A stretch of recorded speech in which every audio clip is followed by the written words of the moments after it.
ஷலம் to all. Hello my dear friends, நீங்க சந்தோஷமா இருப்பீங்க, நான் கர்த்தருக்குள்ள விசுவாசிக்கின்றேன். இந்த நாளிலும் நம்முடைய வாழ்விலே குறைகளை கர்த்தர் மாற்றப் போகிறார். நம்முடைய வாழ்வை நிறைவினால் ஆசீர்வாதங்களாக கர்த்தர் மாற்றப் போகிறார். ஏன்னா நம்முடைய வாழ்வு இத்தனை நாட்களும் நமக்கு பார்க்கும் பொழுது மிகவும் குறைச்சல் உள்ளதாய், ஆசீர்வாதம் குறைவானதாய், ஒருவேளை மேன்மைகள் நன்மைகள் குறைவானதாய் இருக்கலாம். ஆனாலும் இன்றைக்கு கர்த்தர் நம்முடைய வாழ்வை நிறைவாக்கப் போகிறேன் என்கிறார். நம்முடைய வாழ்வில் உள்ள அனைத்து ஆசீர்வாதங்களை நிறைவாய் தரப்போகிறேன் என்கிறார். நமக்கு தேவையான உயர்வான ஸ்தலங்களிலே உறுதியாய் நம்மை நிறுத்தப் போகிறேன் என்கிறார். நம்மை நிறைவாய் அங்கே ஆசீர்வதித்து வழிநடத்தப் போகிறேன் என்கிறார்.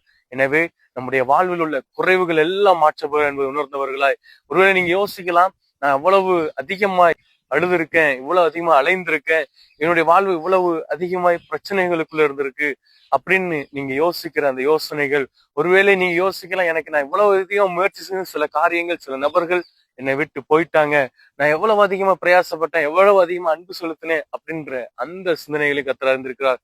அவைகள் எல்லாம் எடுத்து போட்டது கர்த்தர். ஏனென்றால் குறைவு உள்ளது நம்முடைய சமூகத்தில் வரவிடாமல் நிறைவானதை நமக்கு தருவதற்காக இந்த குறைவுகளை எல்லாவற்றையும் கர்த்தர் இன்றைக்கு மாற்றியிருக்கார்.